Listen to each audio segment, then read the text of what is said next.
Good morning, children. Welcome back to the social session, children. From today onwards, we shall take up the revision of formative assessment 2, children. And you know it very well, the syllabus of the formative assessment 2, it is the Kings of Vijayanagara Empire, and it also consists of the other lessons like Mughal Empire and establishment of British Empire in the society. So these are the 3 units which we shall see under the formative assessment 2, children. Under this, the Kings of Vijayanagara, we have already come across with a few questions like why Sri Krishna Deva Raya is considered as the most feared king in that region.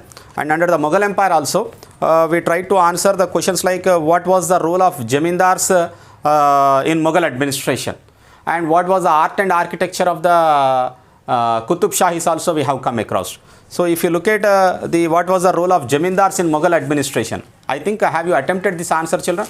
If you did not attempted this answer, please watch our previous videos, or even today also I am going to explain the same thing. Jamindars were actually the intermediaries of intermediary between the Mughal emperor and the peasants. Peasants in the sense farmers. So whether they are the local headmen or the chiefs or the village sarpanches. So these are the headmen of the villages, or the chiefs of that tribal settlement, who used to act as a middleman between the Mughal emperor, Mughal administration and the peasants.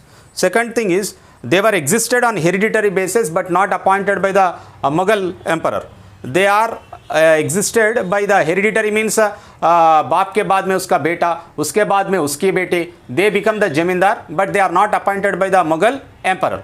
So this is how the jamindari system got prevailed during the Mughal administration. Third thing is, they received a share of the revenue what they have collected from the area of jagirdars, and also from the farmer and other some dues also they used to collect from the peasants. So whatever they collect from that, a share will be kept with them, and remaining will be given to the, will be paid to the Mughal emperor from whatever jagirdar they have. Jagirdar means the jagir, जिस जागीर में वो collect करते हैं revenue, उसमें से थोड़ा उन रख लेता और बाकी जो है मुगल एम्पायर को देते रहते.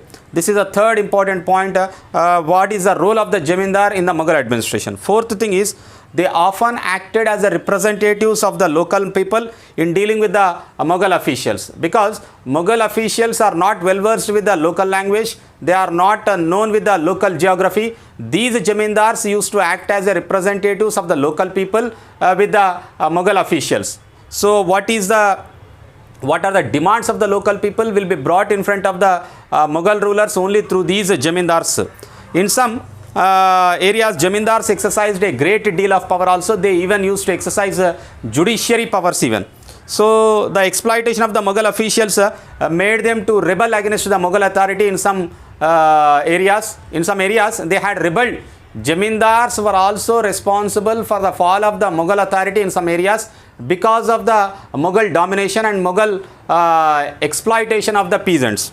And sometimes jamindars and peasants, jamindars also joined with the peasants in the revolt against the Mughal authority, in which the Mughal authority failed, and Mughals and Britishers had enjoyed this gap for their benefit, and they had come to the power. So this is how you need to attempt for the answer. What is the role of the jamindar in the Mughal administration?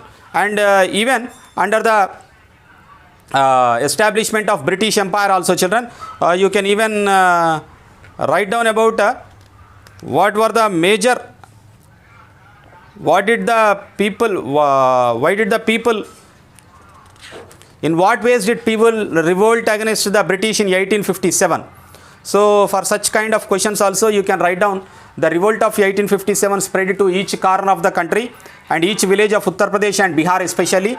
And the peasants and jamindars also had took up arms together and made the English and their officers on the run. They have chased some of the officers also.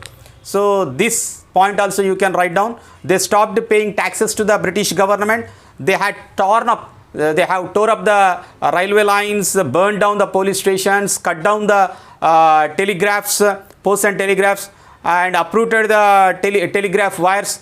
And these all are the new services which the British has brought in order to exploit more easily. And the rebels had looted the houses of the landlords and they also have burned the money lenders' houses. So these are some of the ways through which the people had revolted against the British in 1857. About the remaining questions also we shall see in the next class, children. Thank you.